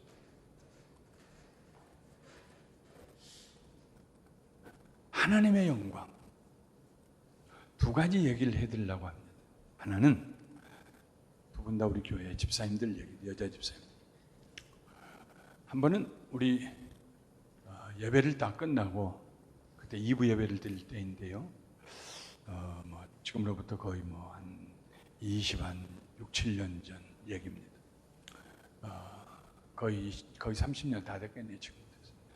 근데 이제 설교를 끝나고 더워서 웃옷을 벗어놓고 책상에 앉아서 우유하고 에어컨을 좀 이렇게 시원하게 쐬고 있는데 어떤 분이 확 뛰어는 목사 큰일 났어. 제가 제일 싫어하는 말이 뭐라고 들으셨죠? 그래서 뭐가 큰일 나요? 하늘 안 무너져요. 집사님 얘기해봐요. 뭐 그래? 지금 저 방에 서너 강 방 지나서 총무실 방이 있는데 그 방에서 장로님하고 한수 집사님하고 멱살 잡는 데까지 보고 왔다는 거예요. 그러고 보니까 그건 큰일 같더라고요. 그래서 옷을 대충 입고 그리고 가봤어요. 그랬더니 병아리 싸움을 하셨는지 멱살은 놓고 둘이 눈싸움을 하고 앉아 계시더라고요. 그런데요, 그런 때에 가서 시시비비를 가리려고 들면 안 돼요. 왜 그랬어요? 무슨 일이 있었어요? 누가 뭐라고 그랬어요? 자기들도 해결 못해서 싸우려고 하는데 내가 가서 물어봐서 어떻게 해결해 주겠어요? 나는 그런 일이 있으면 절대로 시비를 묻지 않아요. 가자마자 그랬죠. 안수 집사님이 10살 정도 장로님보다 많으세요. 첨자는 분이에요. 근데 안수 집사님은 집사님, 어떻게 집사님이 장로님에게 그렇게 하실 수가 있어요? 지금 사과드리세요. 당장에 사과하세요. 참 하나님께서 참 나를 긍휼히 여기셨죠. 그때가 42살 때인데 당장에 사과하세요. 이거 그 집사님이 아이고 죄송합니다. 장로님 죄송합니다. 장로님 제가 잘못했습니다. 그렇게 해가지고 이제 화해시키고 손잡고 내가 기도시켰어요. 그리고 이제 집에 가셨어요. 그런데 그렇게 해서 끝났는데 나는 마음이 불편해. 왜냐하면 그 안수 집사님 부부가 다 체육선생 출신들이거든요. 그리고 그 부인은 보통 분이 아니거든요. 틀림없이 이 점잖고 얌전한 안수 집사님이 집에 가서 부인한테 얘기했으면은, 그러면 안수 집사님 부인이 틀림없이 나한테 전화를 항의해서 목사님 우리 남편이 뭘 잘못, 자기 집안일 남편이나 자식들 문제라고 그러면은 앞뒤를 물불 안 가리는 집사님이신데 틀림없이 나를 가만 안 둘 터인데 집에 들어가서부터 계속, 그때는 셀러폰이 없었어요. 이 로러리 폰밖에 없어요. 돌리는. 계속 전화만 쳐다보는, 옆눈으로 전화가 올 텐데 뭐라고 대답해야 되나. 전화가 올 텐데 오내내 기다려도 전화가 안 와요. 저녁 먹고 난데도 전화가 안 와요. 전화가 올 텐데 잠잘 때까지 전화가 안 와요. 잠을 자고 아침에 일어나자마자 그 생각부터 나는 거예요. 전화가 올 텐데. 아침 먹을 때까지 전화가 안 와요. 그러니까 목마른 사람이 우물 판다고 내가 견딜 수가 없어. 이거 이제 이런 놈의 교회에 내가 다니면 뭐하냐. 여보 우리 떠납시다. 이미 그래서 전화도 안 하는가. 별 생각이 다 하는데 내가 견딜 수가 없어서 할 수 없이 몇 번을 하다가 전화기를 들었어요. 여보세요. 아유 목사님 웬일이세요? 아니 별일 없으신가 하고요. 아이고 목사님도 싱거우시기는. 아니 어제 주일날 보고 무슨 월요일 아침에 별일 없냐고 그러세요. 왜 전화하셨어요? 그때 뭔가 대답은 해야 할 거 아니겠어요. 그래서 할 수 없이 내가 이실직고를 했죠. 어제 안수 집사님 집에 와서 뭐라고 안 하셨어요? 뭐라고요? 아니 장로님하고 다투셨다고 얘기했어요. 그래서요. 목사님 그러기는요. 내가 그랬죠. 우리 아빠한테 당신이 교회를 어떻게 생각하느냐? 예수 그리스도의 몸된 교회인데 당신이 어떻게 교회에서 큰 소리치고 장로님한테 그럴 수 있느냐고 내가 그랬죠? 그 순간에 내 가슴이 꽉 막히면서 내 눈에 눈물이 핑 돌았어. 어떻게 이렇게 자기를 쳐서 복종시키며 모든 자존심을 다 내리면서 교회가 중요하다는 것을 자기 남편에게, 믿음이 덜한 자기 남편에게 얘기할 수 있습니까? 그래서 제가 집사님 고맙습니다. 그리고 전화를 끊고 난 다음에 두 손을 높이 들었어요. 하나님, 이 집사님을 보시옵소서. 자기 가족, 자기 남편의 명예, 이런 것을 중요하게 생각하지 않냐고 하나님의 나라와 하나님의 의와 하나님의 이름과 영광을 중요하게 생각하고 예수 그리스도의 몸된 교회를 중요하게 생각하고, 하나님 이 사람 축복 안 하시면 누구 축복하시나? 이 가정 축복해 주세요. 하나님 축복해 주세요. 간절히 기도했어요. 그들이 그때 하고 있었던 일이 조그만 세탁소 하나 하고 있었습니다. 그런데 하나님이 축복하셨는데요, 해보지도 아니한 물감 들이는 공장을 하기 시작했어요. 그리고 그 공장이 커져가지고요, 4만 스퀘어피트 정도 되는 공장을 차려가지고 50만 불짜리 하는 기계를 막 여러 대를 놓고 물감을 들이는데, 이분 체육교사 하시던 두 분이요, 미술은 미자도 모르는 분들이요, 제일 물감을 들이기가 어려운 색깔이 검정 색깔이래요. 우리는 똑같은 검정 색깔인 줄 아는데 제일 들이기 어렵대. 조금씩 다 다르대요. 그거 하나 물감을 들이기 위해서 사흘을 밤낮을 그 물감을 찾아내고 시험하고 하면서 결국은 경험이 쌓여가지고 사업이 번창하게 됐어요. 큰 사업을. 하나님 축복하셨어요. 다른 사람은 몰라요. 저는 알아요. 나를 존귀하게 여기는 자를 내가 존귀하게 여기리라 하나님 말씀하셨어요. 하나님 축복하신 거예요. 또 한 사람 얘기가 있어요. 이 일도 한 20여 년 전에 있었던 일이에요. 소문이 들려오는데 우리 교회 교인 중에 둘이 고소사건이 벌어졌대요. 한 사람이 다른 사람에게, 다른 집사님에게 만불을 받아야겠다고, 억울하다고 만불을 받아야겠다고 생각하고 달라고 그러니까 안 주어서, 자기는 줄 것이 없다고 그래서 안 주어서 고소를 했다는 거예요. 그분들에게는, 특별히 고소한 그분에게는 만불이 큰 돈이요. 그 당시 한 25년 전 얘기인데 큰 돈이요. 어째서 그랬을까? 한 하루 이틀을 기도했어요. 하나님, 교회 고소사건이 일어나면 교인도 뭐 한 300명밖에 안 되는데, 이건 이제 교인들이 두 쪽으로 쫙 갈라질 것인데 이건 어떻게 처리해야 됩니까? 저는 무슨 일이 있든지 제가 아예 저는 저 자신을 똑똑하다고 생각 안 하니까요. 하나님 앞에 어린애처럼 엎드려요. 그리고 항상 어떻게 하면 좋아요. 그게 제 기도에 제일 자주 사용하는 말이에요. 하나님, 어떻게 하면 좋아요. 똑같은 말이에요. 어떻게 하면 좋아요. 기다려요. 마음에 감동이 올 때까지 어떻게 하면 좋아요. 근데 감동을 하나님 주시는데, 고소한 사람, 만불 받아야겠다고 고소한 사람을 찾아가라는 마음을 주시더라고요. 그래서 저녁에 제 아내하고 같이 신방을 했어요. 아이고 목사님 웬일이세요? 그래서, 아유 평안하신가 하고 왔지요. 예배를 드리고 난 다음에 집사님, 부부가, 젊은 부부가 저보다 나이가 아래예요. 앉아있는데, 집사님 고소했다며? 목사님 그걸 어떻게 하셨어요? 아이고, 교회에서 일어난 일 중에 내가 모르는 일이 어디가 있어. 교회에서 일어난 일은 목사님은 다 알게 돼 있어. 왜 고소해서 묻지 않았어요. 왜 고소해서 물으면은 설명이 길어질 거 아니겠어요.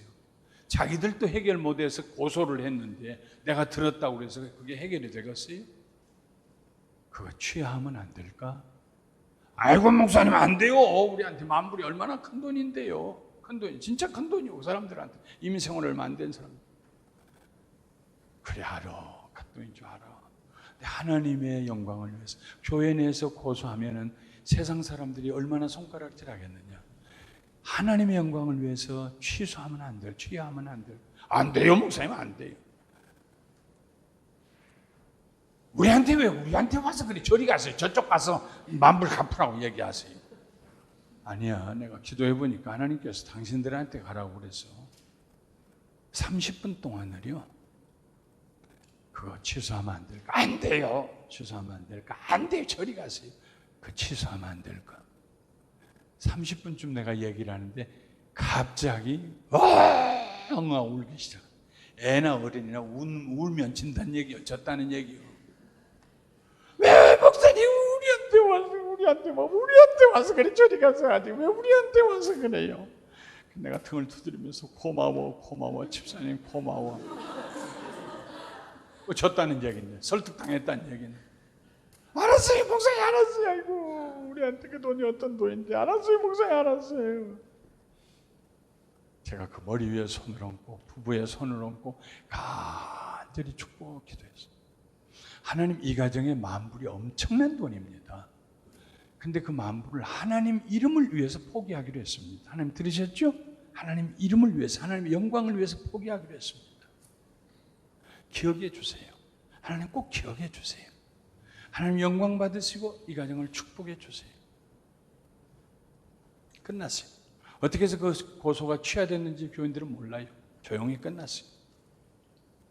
오랜 세월이 지나고 하나님이 그들을 축복하기 시작했어요.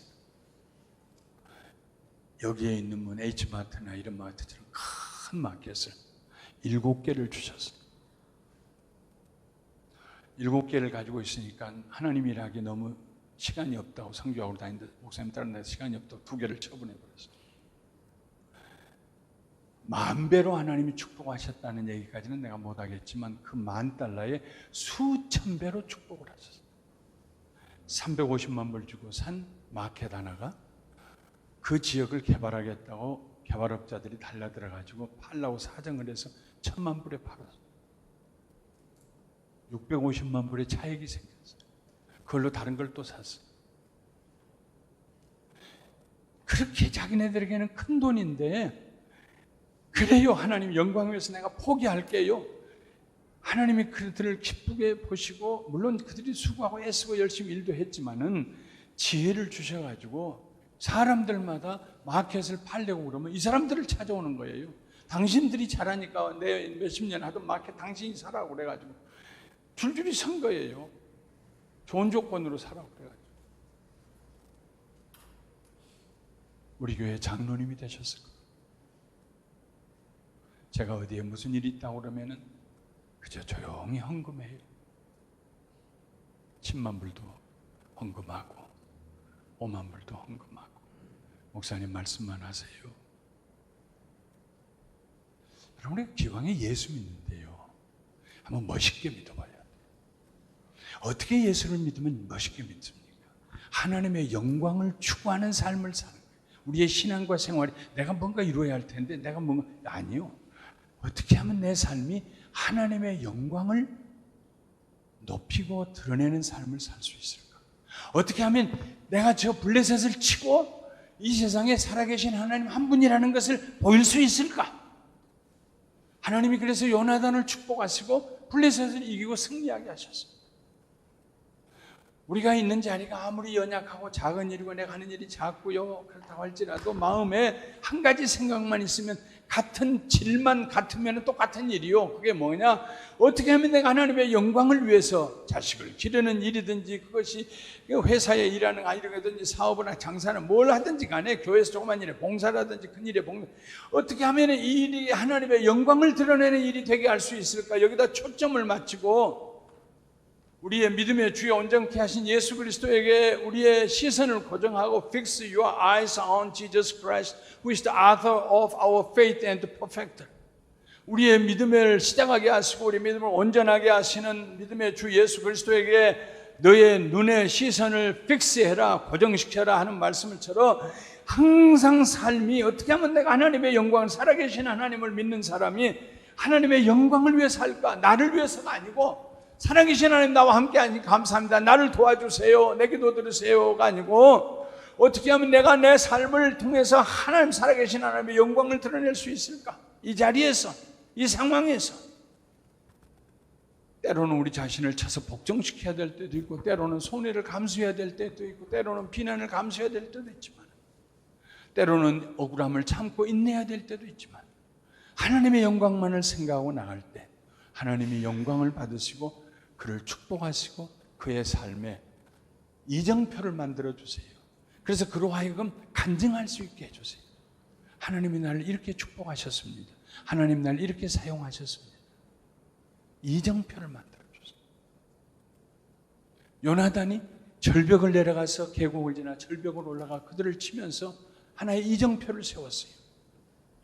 구원은 사람의 많고 적음에 달리지 아니하였다. 하나님이 우리를 위해서 일하시면 어떤 상황에서도 구원이 이루어진다.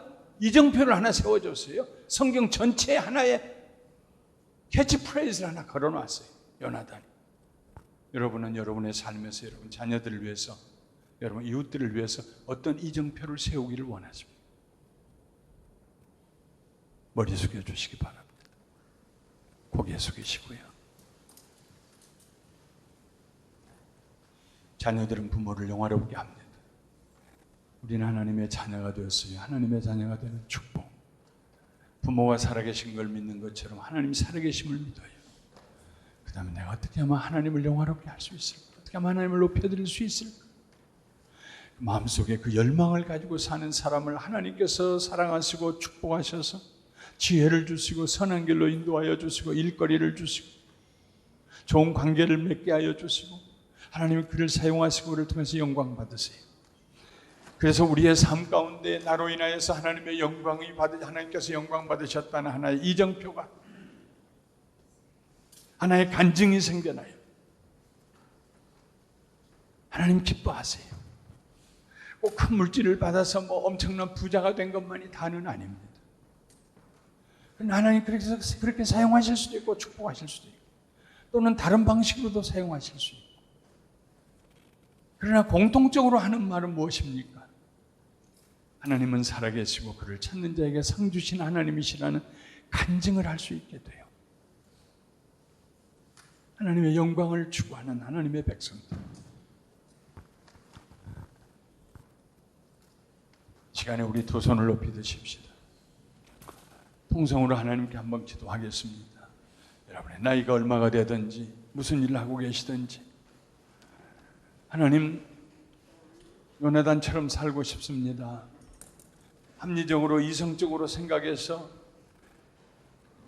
사는 삶이 아니라 믿음으로 살기를 원합니다.